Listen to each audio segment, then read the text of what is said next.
Hello everyone, welcome to my channel. I am Paniksha Bhardwaj. तो आज के लेक्चर में हम क्लास 8 की एसएसटी के हिस्ट्री का chapter number 6 that is viewers, iron smelters and factory honours, ये इस चैप्टर का 4th वीडियो रहेगा। इससे पहले मैंने इस चैप्टर की 3 वीडियोस जो हैं वो अपलोड कर दी हैं। जिन्होंने नहीं देखा है वो मेरे चैनल में जाइए, वहाँ पे आपको 8th हिस्ट्री करके प्लेलिस्ट शो होगी, वहाँ पे आपको इस चैप्टर से रिलेटेड वीडियोस मिल जाएंगी। वो जो 3 वीडियोस मैंने अपलोड करी हैं उसमें हमने चैप्टर की कंप्लीट रीडिंग करी है। जो आज वाला वीडियो है हमारा, इसमें हम इस चैप्टर का एक्सरसाइज पोर्शन करेंगे, जिसमें हमें सबसे पहले क्या है, लेट्स रिकॉल वाला पोर्शन। इसमें आपको 5 क्वेश्चंस दिए हुए हैं, ठीक है। जो फर्स्ट क्वेश्चन है उसमें पूछा हुआ है, what kinds of cloth had a large market in Europe. कौन से किस्म के कपड़े थे जिसमें मतलब यूरोप के अंदर लार्ज मार्केट में सोल्ड किए जाते थे, सेल किए जाते थे। वो कौन से कपड़े थे, कौन से टाइप के कपड़े थे। सेकंड आता है व्हाट इज जामदानी, जामदानी क्या है। थर्ड है व्हाट इज बंदना, बंदना क्या है। और फोर्थ है हु आर द अगारिया, ठीक है, अगारिया कौन थे। ये सब हम चैप्टर के अंदर पढ़ चुके हैं। अब इसमें 5th क्वेश्चन जो है वो आपको पूछा हुआ है ब्लैंक्स का। आपको क्या है, ये दिया हुआ है और आपको आगे फिल करना है। जैसे the word chintz comes from the word, ठीक है, कौन से चिंस वर्ड जो है वो कौन से हिंदी वर्ड से लिया गया है। फिर उसके बाद Tipu sword was made of dash steel, Tipu की जो स्वॉर्ड थी, टीपू सुल्तान की जो तलवार थी वो कौन सी स्टील से बनी हुई है। और थर्ड जो है, India's textile exports decline in the century, जो इंडिया का टेक्सटाइल का एक्सपोर्ट था वो कौन सी सेंचुरी में डिक्लाइन होना शुरू हुआ था, ये हम देखेंगे अभी, ठीक है। इसके बाद आपका लेट्स डिस्कस वाला जो पोर्शन है, इसके क्वेश्चंस मैं आपको बाद में बताऊंगी, ठीक है। पहले जो हमने लेट्स रिकॉल वाले क्वेश्चंस पढ़े हैं उनको हम देख लेते हैं। फर्स्ट क्या था कि कौन से किस्म के कपड़े जो थे जिसकी लार्ज मार्केट थी यूरोप के अंदर, तो वो है आपके पास जो इंडियन कॉटन टेक्सटाइल्स जो था, ठीक है, वो फाइन क्वालिटी का और इंट्रिकेट डिज़ाइंस उनके ऊपर होते थे, इनकी लार्ज मार्केट थी यूरोप के अंदर, ठीक है। टेक्सटाइल का मतलब मैंने बताया है कपड़ा। इंडिया के अंदर कॉटन का जो कपड़ा था वो जो कि फाइन क्वालिटी की, बहुत अच्छी क्वालिटी का होता था और उसके ऊपर डिफरेंट डिफरेंट तरह के डिज़ाइंस होते थे, उसकी लार्ज मार्केट थी कहाँ पे, यूरोप के अंदर। सेकंड क्वेश्चन क्या पूछा था आपको, जामदानी क्या है। तो जामदानी एक फाइन म्यूसलिन है। म्यूसलिन मैंने आपको बताया था कॉटन को ही बोला जाता है, जिसके ऊपर डेकोरेटिव मोटिव्स जो हैं वो वोवन किए जाते हैं, मतलब हाथ से बनाए जाते हैं।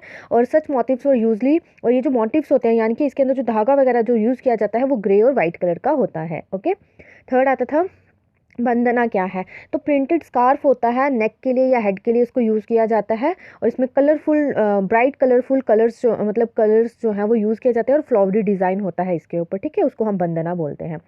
अब आपके पास फोर्थ था हु आर द अगारीज, अगारीज कौन थे, हु वर द अगारीज, ठीक है। तो अगारीज एक कम्युनिटी थी छत्तीसगढ़ की। ये जो थे ना, ये बहुत एक्सपर्ट्स थे आयरन को स्मेल्ट करने में, आयरन को पिघलाने में इनका जो था एक्सपर्ट था, मतलब ये लोग एक्सपर्ट थे और ये छोटा नागपुर प्लेट्यू में रहने वाले थे। तो ये हो गया। अब हमने ब्लैंक्स देखी थी, तो ब्लैंक्स में देखिए फर्स्ट में क्या था कि जो वर्ड चिन्स है वो कहाँ से आया है, तो वो डिराइव किया गया है वर्ड चित से, ठीक है। जैसे यहाँ आएगा CHI, चिंत, ठीक है। स्पेलिंग देख लीजिएगा। फिर सेकंड था कि टीपू सुल्तान की जो स्वॉर्ड है वो किससे बनी हुई है, तो वो बनी है वुड स्टील से, ओके। थर्ड जो था कि जो इंडियन टेक्सटाइल था, इंडियन टेक्सटाइल का जो एक्सपोर्ट था वो कौन सी सेंचुरी में डिक्लाइन होना शुरू हुआ था, तो वो हुआ था 18th सेंचुरी में, ओके बच्चे, कर लीजिएगा आप इसको। अब हम देखेंगे लेट्स डिस्कस वाला पोर्शन। तो फर्स्ट इसमें पूछा हुआ है, how do the names of different textiles tell us about their histories. जो मतलब कपड़ों के अलग अलग तरह के जो नाम थे वो हमें हिस्ट्री के बारे में किस तरह से बताते हैं, ठीक है। फिर उसके बाद देखिए पहले हम इसी का आंसर कर लेते हैं। तो बहुत सारे वर्ड्स हैं इंग्लिश के अंदर और दूसरी लैंग्वेजेस के अंदर जिनको हम अभी यूज़ भी करते हैं, वो ये हमें प्रूफ देती हैं कि इंडिया और वर्ल्ड की दूसरी कंट्रीज़ के साथ बहुत ही अच्छा ट्रेड जो था वो उस समय पे फ्लोरिशिंग ट्रेड जो था वो चल रहा था या होता था। जैसे कि अगर हम एग्जांपल लेते हैं द वर्ड म्यूसिलिन, ठीक है, म्यूसिलिन जो है वो हम शब्द लेते हैं जिसको यूज़ किया जाता था, जिस वर्ड को यूज़ किया जाता था to refer to all finally woven textiles, यानी कि टेक्सटाइल्स कपड़ा जो कि बहुत ही अच्छे कपड़े बोल सकते हैं वूल से या बहुत अच्छे कॉटन से जो था वो बना होता था। ये जो वर्ड था ये ओरिजिनेट हुआ था मौसूल से, जिसको आज के टाइम पे इराक के नाम से जाना जाता है। दिस वॉज अ प्लेस, ये वो जगह थी जहाँ पे यूरोपियन ट्रेडर्स जो थे वो फर्स्ट टाइम गए थे और उनको फाइन कॉटन क्लॉथ को के बारे में पता चला था। और मतलब इंडिया के अंदर इतना अच्छा फाइन कॉटन क्लॉथ जो है वो पाया जाता है। जो अरब मर्चेंट्स थे वो क्या करने लगे, वहाँ से use to bring fine cotton cloths in Mosul. और जो अरब मर्चेंट्स थे, ठीक है, अरब अरब के सौदागर जो थे वो यूज़ करने लगे इस फाइन जो मतलब ये जो कॉटन पाया गया था कॉटन क्लॉथ्स को वो यूज़ करने लगे, जो कि मौसुल में उनको मिला था। ठीक है, मौसुल जो है वो अभी प्रेजेंट डे इराक में पाया जाता है। इसीलिए हमें पता चलता है कि जो डिफरेंट नेम्स है ना क्लॉथ्स के, ये हमें हिस्ट्री के बारे में बताते हैं। नेक्स्ट आपका आता है why did the wool and silk producers in England. जो वूल और सिल्क प्रोड्यूसर्स जो थे, जो इंग्लैंड के अंदर वूल और सिल्क को प्रोड्यूस कर रहे थे, वो प्रोटेस्ट कर रहे थे इंडियन टेक्सटाइल के इंपोर्ट में 18वीं सेंचुरी के स्टार्टिंग में। ठीक है, देखिए क्या पूछा हुआ है, इंग्लैंड के अंदर जो वूल को और सिल्क को प्रोड्यूस कर रहे थे, ठीक है, उन्होंने प्रोटेस्ट क्यों किया। ठीक है, किसके अगेंस्ट, इंडियन प्रोड्यूसर्स के अगेंस्ट, जो कि इंडिया के अंदर कपड़ा प्रोड्यूस कर रहे थे, उसके लिए उनके अगेंस्ट जो था वो क्यों उन्होंने प्रोटेस्ट किया था अर्ली 18वीं सेंचुरी में, यानी कि 1705 का जो टाइम पीरियड था, इस समय पे उन्होंने जो था वो क्यों प्रोटेस्ट करना शुरू किया था। इसके पीछे भी रीज़न था, देखिए क्या था। तो अर्ली 18वीं सेंचुरी के दौरान जो वूल और सिल्क मेकर्स थे इंग्लैंड के अंदर, वो बहुत ज़्यादा परेशान थे इंडियन टेक्सटाइल की पॉपुलैरिटी को देख के। हैंस इसीलिए उन्होंने प्रोटेस्ट करना शुरू कर दिया कि इंडियन कॉटन टेक्सटाइल जो है वो हमारे इंग्लैंड के अंदर ना आए, क्योंकि अगर इंडियन कॉटन टेक्सटाइल इंग्लैंड के अंदर जाता तो इंग्लैंड के लोगों का जो काम था, ठीक है, जो उनका बिजनेस चल रहा था वो ठप हो जाता, क्योंकि लोग जो थे वो इंडियन टेक्सटाइल को ही प्रेफर करते। इसलिए उन्होंने गवर्नमेंट से अपील करा, ठीक है, इंग्लैंड के लोगों ने अपनी गवर्नमेंट से अपील करा कि भाई आप जो है वो इंडिया से टेक्सटाइल मत आने दो, कपड़ा मत आने दो, अगर वो कपड़ा आएगा तो हमारा बिजनेस जो है वो ठप हो जाएगा। ठीक है, इसलिए वो प्रोटेस्ट कर रहे थे। अब नेक्स्ट क्वेश्चन देखिए, how did the development of cotton industries in Britain affect textile producers in India. कि जो कॉटन इंडस्ट्रीज की डेवलपमेंट हो रही थी ब्रिटेन के अंदर, उसकी वजह से जो इंडिया के अंदर टेक्सटाइल प्रोड्यूसर्स थे, जो कपड़ा प्रोड्यूस कर रहे थे, उनके ऊपर क्या असर पड़ा। तो देखिए इसका भी आंसर हम देखते हैं कि जो डेवलपमेंट हो रही थी कॉटन इंडस्ट्रीज़ की ब्रिटेन के अंदर, उसकी वजह से जो टेक्सटाइल प्रोड्यूसर्स थे इंडिया के अंदर, वो बहुत ही तरीक़ों से, बहुत अलग अलग तरीक़ों से जो थे वो अफेक्ट हो रहे थे, उनके ऊपर असर पड़ रहा था। जैसे जो ब्रिटिश टेक्सटाइल्स थे, ठीक है, जो ब्रिटिश का जो कपड़ा था, वो now giving competition to Indian textiles in the European and American markets. क्या बोला गया है, जो ब्रिटिश का कपड़ा था वो अब कंपटीशन दे रहा था किसको, इंडिया के कपड़ों को, European as well as America की मार्केट्स में। हाई इम्पोर्ट ड्यूटीज़ जो थी, यानी कि टैक्स जो था इंग्लैंड के अंदर वो लगा दिया गया था, यानी कि अब जो भी कपड़ा इंडिया दूसरी कंट्रीज़ में बेचेगी, ठीक है, दूसरी कंट्रीज़ में एक्सपोर्ट करेगी, उसके ऊपर टैक्स लगा दिया गया। देखिए दो वर्ड्स होते हैं, एक होता है एक्सपोर्ट,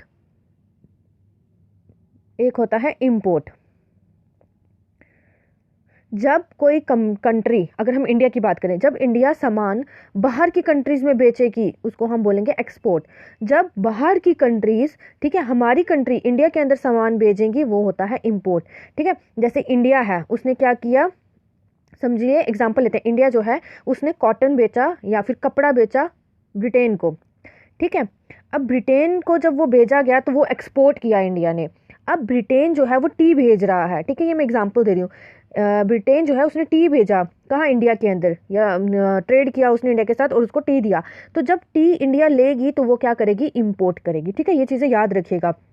अब आगे क्या बोला जा रहा है कि हाई ड्यूटीज़ जो थी, टैक्सेस जो थे इंग्लैंड के अंदर वो लगा दिए गए ताकि इंडिया जो है वो एक्सपोर्ट ना कर सके कपड़ों का। सो जो ब्रिटिश मैन्युफैक्चरर्स थे, मैन्युफैक्चरर्स का मतलब होता है जो बनाने वाले होते हैं, तो जो ब्रिटिश के अंदर कपड़ा वगैरह, कॉटन टेक्सटाइल यानी कि कपड़ा, कॉटन का कपड़ा बना रहे थे, outstood the Indian textile from their traditional markets in Africa, America and Europe by the beginning of the 19th century। 19th century के टाइम पे ब्रिटिश मैन्युफैक्चरर्स ने जो इंडिया के अंदर से जो कपड़ा आ रहा था उसके ऊपर रोक लगा दी, ठीक है, उसको बार्ड कर दिया, और उनका जो ट्रेडिशनल मार्केट था, किसका, इंडिया का ट्रेडिशनल मार्केट था अफ्रीका, अमेरिका एंड यूरोप के साथ, उससे मतलब उसको ख़त्म कर दिया। यानी कि अब वो खुद ट्रेड करने लगा था, कौन, ब्रिटिश जो था वो अब खुद ट्रेड करने लगा था बाकी सारी कंट्रीज़ के साथ।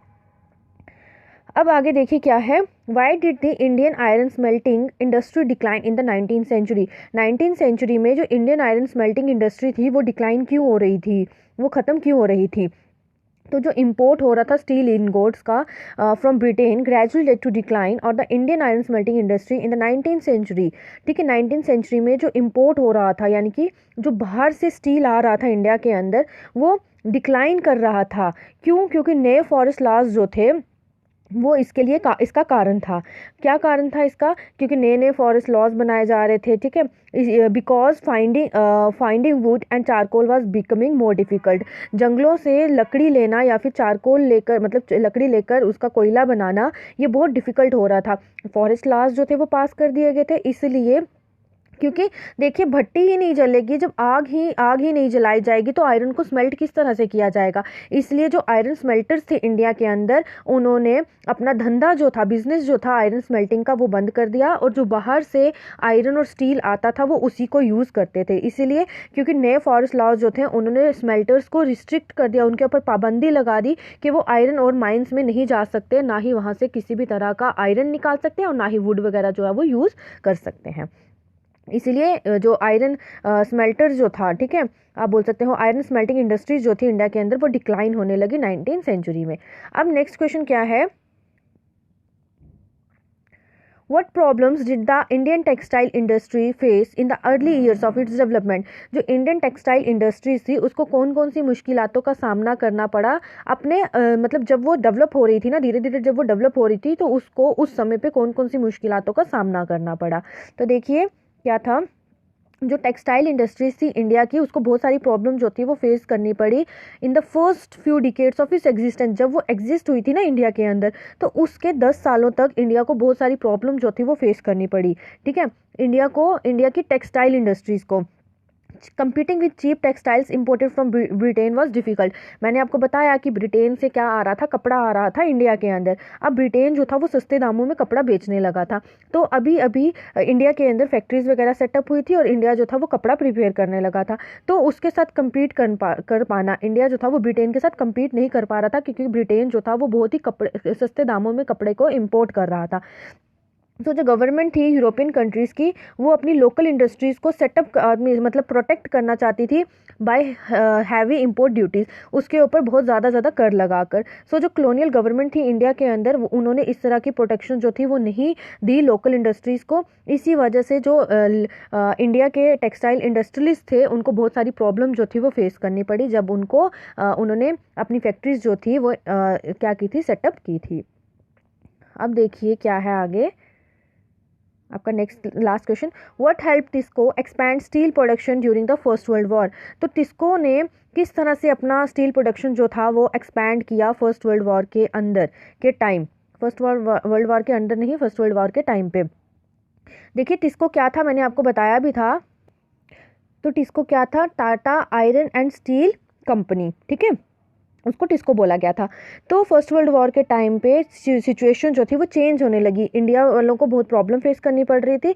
लेकिन जैसे ही फर्स्ट वर्ल्ड वॉर हुआ, that was your time period 1914 to 19 बोल सकते हो, 4 साल तक ये रहा, 19, ठीक है, 19 हाँ 1990 तक। तो क्या हुआ, जो फर्स्ट वर्ल्ड वॉर था आपका 1914 में शुरू हुआ था, तो इस समय पे इंडिया की सिचुएशन जो थी वो बदलने लगी थी। फर्स्ट वर्ल्ड वॉर की वजह से इंडिया के अंदर बहुत सारा बदलाव जो था वो देखने को मिला। स्टील प्रोड्यूस हो रहा था ब्रिटेन के अंदर, अब उनका यूज़ जो था वो सिर्फ और सिर्फ वॉर की डिमांड्स को फुलफ़िल करने के लिए किया जा रहा था, जिसकी वजह से जो इंडियन रेलवेज़ थी, ठीक है, वो टिस्को की तरफ जो थी वो चलने लगी, ताकि वो क्या कर सके, सप्लाई कर सके रेल्स की। देखिए ब्रिटिशर्स जो थे ना, वो इंडिया के अंदर उन्होंने रेलवे सिस्टम को डेवलप किया था। अब वो इंडिया के अंदर रेलवे सिस्टम को या रेलवे लाइन को एक्सपैंड कर रहे थे। लेकिन जैसे ही फर्स्ट वर्ल्ड वॉर हुआ ब्रिटेन के अंदर, तो उसकी वजह से क्या हुआ, जो ब्रिटेन था वो अब सप्लाई नहीं कर रहा था किसकी, आयरन एंड स्टील की। तो अब अगर वो आयरन एंड स्टील की सप्लाई नहीं करेगा तो रेलवे सिस्टम जो एक्सपैंड किया जा रहा था इंडिया के अंदर वो रुक गया। तो अब क्या हुआ, अब ब्रिटेन से माल नहीं आ रहा था, क्योंकि ब्रिटेन के अंदर जो भी प्रोडक्शन हो रही थी उससे सिर्फ और सिर्फ वॉर का सामान बनाया जा रहा था। तो अब वो इंडियन रेलवे सिस्टम को भी एक्सपैंड करना था, तो वहाँ पे उसको एक्सपैंड करने के लिए टिस्को जो था, ठीक है, Tata and iron steel company जो थी, यहाँ से क्या किया जाने लगा, स्टील, आयरन और स्टील जो था वो सप्लाई किया जाने लगा, ताकि रेल्स वगैरह जो हैं वो बनाई जा सकें। टिस्को जो था वो शेल्स और कैरेज व्हील्स भी क्या करता था, प्रोड्यूस करता था वॉर के लिए, ठीक है। शेल्स वगैरह होता है ना, वॉर के टाइम पे अपने आप को प्रोटेक्ट करने के लिए वो शेल्स वगैरह बनाई जाती हैं, ठीक है, गाड़ियाँ वगैरह के चक्के बनाए जाते थे वॉर के लिए। तो 1990 में क्या हुआ, 1919 में क्या हुआ, जो कॉलोनियल गवर्नमेंट थी उसने 90% जो स्टील था वो टिस्को की कंपनी से ख़रीदना शुरू कर दिया था। और ये एक बहुत बड़ी अचीवमेंट थी किसकी, इंडियंस की, कि उन्होंने ब्रिटिशर्स को अपनी तरफ अट्रैक्ट कर लिया। तो इसकी वजह से टिस्को जो था वो बिगेस्ट स्टील इंडस्ट्री बन चुका था ब्रिटिश एम्पायर के टाइम पे। ठीक है, तो बच्चे ये था आपका आज का लेक्चर, और यहाँ पे आपका ये यूनिट कंप्लीट होता है। यहाँ तक आपको कोई डाउट है या कुछ ना समझ आया हो तो आप मुझे पूछ सकते हैं। ठीक है, कोई डाउट होगा तो कमेंट सेक्शन में ज़रूर पूछिएगा, और अगर वीडियो पसंद आया है तो इसे लाइक करिए, अपने फ्रेंड्स के साथ वीडियो को शेयर करिए, एंड चैनल को सब्सक्राइब करना ना भूलिए। Thank you and have a wonderful day.